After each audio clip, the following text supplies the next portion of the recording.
മധുരസേവ തയ്യാറാക്കാൻ വേണ്ടിയിട്ട് ഞാനിവിടെ 250 ml കപ്പിൽ 1 കപ്പ് അളവിൽ കടലമാവാണ് എടുക്കണത് കേട്ടോ. അപ്പൊ മെഷർമെന്റ് കപ്പ് വേണമെന്ന ഒരു നിർബന്ധമില്ല. സാധാരണ ഒരു ഗ്ലാസ്സിൽ എടുത്തു കഴിഞ്ഞാൽ അതിൽ തന്നെ എല്ലാം അളന്നെടുത്താൽ മതിയാവും.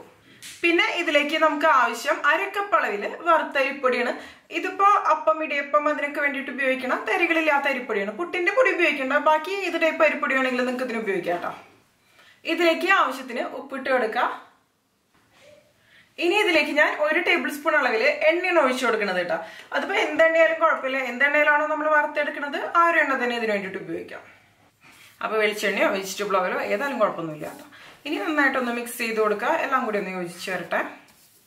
ഇനി ഇതിലേക്ക് നമുക്ക് വെള്ളം ഒഴിച്ചു കൊടുക്കണം. അപ്പോൾ സാധാരണ പച്ചവെള്ളം, അതായത് റൂം ടെമ്പറേച്ചറിലുള്ള വെള്ളമാണ് നമ്മൾ ഇതിലേക്ക് ഒഴിച്ചു കൊടുക്കുന്നത്. കുറേശ്ശെ ഒഴിച്ചിട്ട് നമുക്ക് കുഴച്ചെടുക്കാം. ഒരുപാട് ലൂസാവണ്ട, അതുപോലെ ഒരുപാട് തിക്കാവണ്ട കേട്ടോ. ആ ഒരു രീതിയിൽ കുഴച്ചെടുക്കണം. അപ്പോൾ ഒരുപാട് വെള്ളമൊന്നും വേണ്ടി വരില്ല, ഇത് കടലമാവയ്ക്കല്ലേ ഇത് കുഴച്ചെടുക്കാൻ വേണ്ടിയിട്ട്. അത്യാവശ്യം ഒന്ന് സോഫ്റ്റ് ആയിട്ട് തന്നെ കുഴച്ചെടുക്കണം. അപ്പോൾ മധുരസേവ ഉണ്ടാക്കാൻ വലിയ ബുദ്ധിമുട്ടൊന്നുമില്ല. ആകെ നമുക്ക് ഇതിലേക്ക് ആവശ്യം കടലമാവ്, അരിപ്പൊടി, പിന്നെ പഞ്ചസാരയാണ്. വളരെ കുറച്ച് ചേരുവകളുണ്ട്, എളുപ്പത്തിൽ തയ്യാറാക്കി എടുക്കാവുന്നതാണ്. വേണ്ടോ, ഞാൻ ഈ ഒരു രീതിയിൽ ഇത് കുഴച്ചെടുത്തിട്ടുണ്ട്. ഈ കുഴച്ചെടുക്കണ ആ ഒരു ഇത് കറക്റ്റ് ആയിരിക്കണം കേട്ടോ. അപ്പോഴായിരിക്കും നമുക്ക് കറക്റ്റായിട്ട് ചുറ്റിച്ചെടുക്കാനൊക്കെ പറ്റുള്ളൂ. ഞാനിപ്പോൾ കുറച്ച് അളവിൽ തന്നെ ഉണ്ടാക്കുന്നുള്ളൂ. ഇപ്പൊ കണ്ടോ, ഞാനിത് ഈ ഒരു രീതിയിൽ കുഴച്ചെടുത്തിട്ടുണ്ട്. നല്ല സോഫ്റ്റ് ആയിട്ട് തന്നെ കുഴച്ചെടുത്തിട്ടുണ്ട്. ഇനി നമുക്കിത് റെസ്റ്റ് ചെയ്യാൻ വെക്കേണ്ട ആവശ്യമൊന്നുമില്ല, ഇപ്പൊ തന്നെ നമുക്കിത് തയ്യാറാക്കി എടുക്കാം. ഞാൻ ഈ ഒരു അച്ചിലാണ് കേട്ടോ ഇത് ഉണ്ടാക്കുന്നത്. അതായത് ഇപ്പൊ എന്റെ കയ്യിലുള്ള സേവനാഴിയിൽ ഈ ഒരു അച്ചാണ് ഏറ്റവും വലുതുള്ളത്. അതായത് നൂലപ്പം അല്ലെങ്കിൽ ഇടിയപ്പം ഒക്കെ ഉണ്ടാക്കുന്നതിനേക്കാളും കുറച്ചും കൂടി വലിപ്പത്തിലുള്ള അച്ച്. പക്ഷെ സാധാരണ പുറത്തുനിന്ന് നമ്മൾ മധുരസേവ വാങ്ങിക്കുമ്പോൾ കുറച്ചും കൂടി വണ്ണത്തിലാണ് കിട്ടുക. അപ്പൊ ഇതിനേക്കാളും വലിയ അച്ച് നിങ്ങളുടെ കയ്യിൽ ഉണ്ടെങ്കിൽ അത് നിങ്ങൾക്ക് ഉപയോഗിക്കാം കേട്ടോ. അപ്പൊ ഞാൻ സേവനാഴി എടുത്തിട്ടുണ്ട്. ഇതിൽ കുറച്ച് എണ്ണയൊന്ന് ബ്രഷ് ചെയ്ത് കൊടുക്കാം. ഇനിയിപ്പോ നമുക്ക് ഇതിൽ നിന്ന് കുറച്ചെടുത്തിട്ട് ഈ സേവനാഴിയിൽ ഇട്ട് കൊടുക്കാം.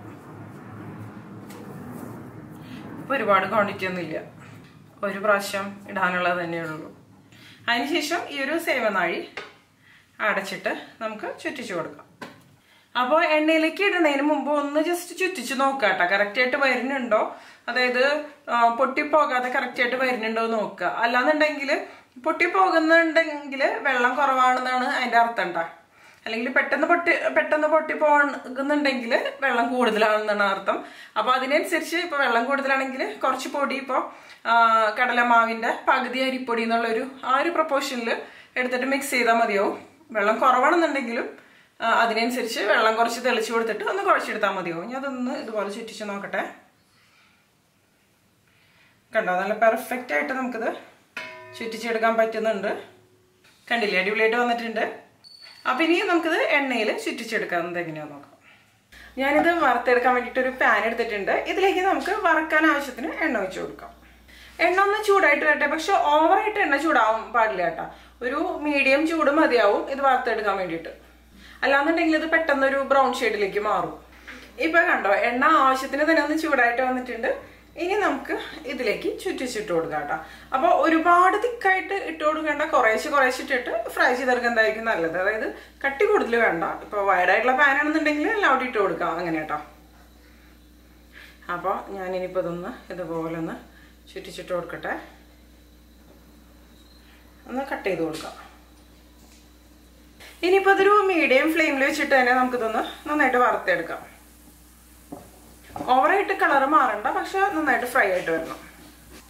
ഇതിപ്പോ നമുക്ക് തിരിച്ചു മറിച്ചിട്ടിട്ട് നന്നായിട്ട് തന്നെ ഒന്ന് വറുത്തെടുക്കണം. എല്ലാവടെയും നന്നായിട്ടൊന്ന് ഫ്രൈ ആയിട്ട് വരട്ടെ. ഇപ്പൊ എണ്ണയിൽ ഇതുപോലെ ശരിക്കും മുങ്ങിക്കെടുക്കണം.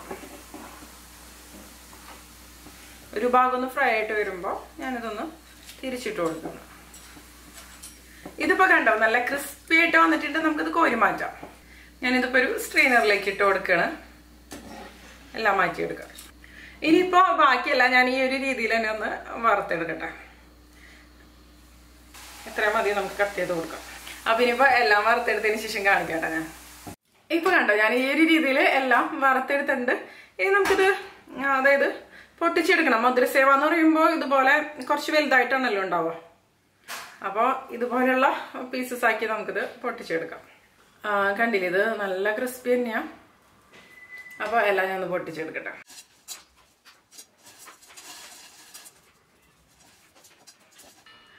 കണ്ടോ ഞാനിത് എല്ലാം ഇതുപോലെ ഒന്ന് മുറിച്ചെടുത്തിട്ടുണ്ട്. ഇനി നമുക്ക് ഇതിന് വേണ്ടിയിട്ട് ഒരു ഷുഗർ കോട്ടിങ് കൊടുക്കണം. സാധാരണ മധുര സേവ കഴിക്കുമ്പോൾ ഒരു ഷുഗറിന്റെ ഒരു വൈറ്റ് കോട്ടിങ് കാണുമല്ലോ, അത് കൊടുക്കാം നമുക്ക്. അപ്പൊ അതിന് വേണ്ടിയിട്ട് ഞാനിവിടെ ഒരു കടായി എടുത്തിട്ടുണ്ട്. ഇതിലേക്ക് ഒരു 1/4 കപ്പ് അളവില് പഞ്ചസാര ഇട്ട് കൊടുക്കാണ്. 1/2 കപ്പ് മുതൽ 1/4 കപ്പൊക്കെ വരെ നമുക്ക് ഉപയോഗിക്കാം. ഇതിലേക്ക് ഒരു 1/4 കപ്പ് അളവില് വെള്ളം ഒഴിച്ചു കൊടുക്കാം. നമുക്കിത് ഷുഗർ സിറപ്പ് ആക്കാൻ വേണ്ടിയിട്ടാണ്. ആദ്യം പഞ്ചസാര നന്നായിട്ടൊന്ന് ഉരുകി വന്നോട്ടെ. ഈ പഞ്ചസാരയൊക്കെ നന്നായിട്ടൊന്ന് ഉരുകി വന്നിട്ട്, പക്ഷെ ഇത് പോരാട്ടാ, ഒന്ന് തിക്കായിട്ട് വരണം. നമുക്കിത് ഒരു നൂൽപ്പരുവമായിട്ട് വരണം. അതായത് കൈ കൊണ്ട് നമ്മൾ തൊട്ട് നോക്കുമ്പോൾ സ്റ്റിക്കി ആയിട്ട് അങ്ങനെ വരുന്ന ഒരു രീതിയിൽ വരണം. ഞാൻ കാണിക്കാട്ടോ. ഒന്നും കൂടി ഇതൊന്ന് നന്നായിട്ടൊന്ന് കുറുകി വരട്ടെ. ഇപ്പൊ ഇത് കണ്ടോ നന്നായിട്ട് തിക്കായിട്ട് വന്നിട്ടുണ്ട്. ഞാൻ കുറച്ചെടുത്ത് കാണിക്കാട്ടോ. കുറച്ചെടുത്ത് നമുക്കൊരു പ്ലേറ്റിൽ ഒഴിച്ച് നോക്കാം. ഇത് ഞാൻ ലോ ഫ്ലെയിമിലാണ് ഇട്ട് വെച്ച് കൊടുത്തിരിക്കുന്നത്. ഇതുപോലെ തിക്കായിട്ടിരിക്കും. നമ്മൾ കയ്യിലെടുത്ത് കഴിഞ്ഞിട്ട് ഇതുപോലെ നോക്കിക്കഴിഞ്ഞാൽ കണ്ടോ ഇതുപോലെ സ്റ്റിക്കി ആയിട്ടിരിക്കണം. ഇതാണ് കറക്റ്റ് ആയിട്ടുള്ള ഒരു പരുവം. നന്നായി ഒട്ടും ആ ഒരു രീതിയിൽ വന്നാലാണ് ഇതിലൊരു വൈറ്റ് കളറിലുള്ള കോട്ടിങ് വരുള്ളൂ കേട്ടോ. പെട്ടെന്ന് തന്നെ ഡ്രൈ ആയിട്ടും വരണം ഈ ഒരു രീതിയിൽ. കണ്ടോ ഇത് മതി കേട്ടോ. ചിലവർ ഇതിലേക്ക് ഏലക്കാപ്പൊടിയൊക്കെ ചേർത്ത് കൊടുക്കാറുണ്ട്. ഞാൻ പക്ഷെ ചേർത്ത് കൊടുക്കുന്നില്ല. ലോ ഫ്ലെയിമിൽ വെച്ചതിന് ശേഷം നമുക്കിതിലേക്ക് നമ്മൾ റെഡിയാക്കി വെച്ച് സേവ ഉണ്ടല്ലോ അതിട്ട് കൊടുക്കാം. മുഴുവനായിട്ട് ഇട്ട് കൊടുക്കുകയാണ്. അതിനുശേഷം നമുക്കിതൊന്ന് ഇതുപോലെ ഒന്ന് മിക്സ് ചെയ്ത് കൊടുക്കാം. ഞാൻ ഫ്ലെയിം ഓഫ് ചെയ്ത് കൊടുത്തിട്ടില്ല കേട്ടോ. ഓഫ് ചെയ്യാതെ തന്നെയാണ് ഒന്ന് മിക്സ് ചെയ്തെടുക്കുന്നത്. അപ്പോൾ ഈ പഞ്ചസാര എല്ലാവരുടെയും നന്നായിട്ട് തന്നെ കോട്ടായിട്ട് വരണം. ഇതൊന്ന് തണുത്ത് വരുമ്പോഴാണ് ഇത് ശരിക്കും പറഞ്ഞു കഴിഞ്ഞാൽ ആ ഒരു വൈറ്റ് കളറ് കോട്ടിങ്ങോട് കൂടി വരിക. കുറച്ച് സമയം ഇതുപോലെ നമുക്ക് ഇളക്കി കൊടുക്കാം. അപ്പോൾ ഒന്നും കൂടി ഒന്ന് ഡ്രൈ ആയിട്ട് വരുമല്ലോ. ഇനി ഞാനിപ്പോൾ ഫ്ലെയിം ഒന്ന് കൂട്ടി വയ്ക്കുകയാണ്. അപ്പോൾ ഇത് പെട്ടെന്ന് തന്നെ ഡ്രൈ ആയിട്ട് വരും. എല്ലാത്തിലും നന്നായിട്ട് കോട്ടായിട്ട് വന്നിട്ടുണ്ട്. ചെറിയ ചെറിയ പീസസ് ആയിട്ട് ഒടിഞ്ഞു വന്നിട്ടുണ്ട്. അപ്പൊ ചിലവർ ഇതിലേക്ക് പഞ്ചസാര പൊടിച്ചത് ചേർത്ത് കൊടുക്കാറുണ്ട്. നിങ്ങൾക്ക് വേണമെന്നുണ്ടെങ്കിൽ ഇതിലേക്ക് പഞ്ചസാര പൊടിച്ചത് ചേർത്ത് കൊടുക്കാവുന്നതുള്ളൂ കേട്ടോ.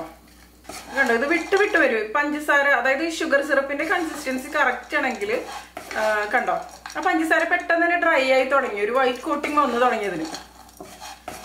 ഇതാ ഞാൻ ഹൈ ഫ്ലെയിമിൽ തന്നെയാണ് വെച്ച് കൊടുത്തിരിക്കുന്നത്. കണ്ടോ നിങ്ങൾക്ക് കാണാൻ പറ്റണമെന്നില്ലേ? ഇതുപോലൊരു വൈറ്റ് കോട്ടിങ് ഇതിന് വന്നു തുടങ്ങി. അപ്പൊ നല്ല കോട്ടിങ് വേണമെന്നുണ്ടെങ്കിൽ നമുക്ക് പഞ്ചസാരയുടെ അളവ് കൂട്ടേണ്ടി വരും, കൂടുതലായിട്ട് കോട്ടിങ് വേണമെങ്കിൽ. ഇനിയിപ്പോ നമുക്ക് ഫ്ലെയിം ഓഫ് ചെയ്ത് കൊടുക്കുക. ഇത്ര തന്നെ മതി. അടിപൊളിയായിട്ട് തന്നെ വന്നിട്ടുണ്ട്. കണ്ടില്ലേ? കണ്ടോ ഒരു വൈറ്റ് കോട്ടിങ് വന്നിരിക്കുന്നത്.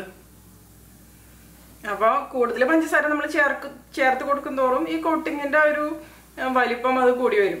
പിന്നെ ഒരുപാട് മധുരമായാലും നന്നായിട്ട് വരില്ലല്ലോ. ഇതിലിപ്പോ ആവശ്യത്തിനുള്ള ഒരു പഞ്ചസാരയുടെ കോട്ടിങ് ഉണ്ട് കേട്ടോ. കണ്ടില്ലേ? ഷുഗർ ശരിക്കും കോട്ടായിട്ട് വന്നിട്ടുണ്ട്. അപ്പൊ കണ്ടോ നമ്മുടെ നല്ല പെർഫെക്റ്റ് ആയിട്ടുള്ള മധുര സേവ റെഡി ആയിട്ടുണ്ട്. ഇതിനിപ്പോ സൈസ് ചെറുതാന്നുള്ളൂ, പക്ഷെ ടേസ്റ്റ് ഒക്കെ നല്ല സൂപ്പർ തന്നെയാണ് കേട്ടോ. നന്നായിട്ട് ഷുഗറൊക്കെ കോട്ടായിട്ട് വന്നിട്ടുണ്ട്. അപ്പൊ നമ്മളുടെ ഈ ഒരു പഴയകാല സ്നാക്ക് അല്ലെങ്കിൽ ഒരു നാടൻ ഈവനിങ് സ്നാക്ക് നിങ്ങൾ തയ്യാറാക്കി നോക്കുക. അതിനുശേഷം നിങ്ങളുടെ അഭിപ്രായങ്ങളൊക്കെ പറയാം.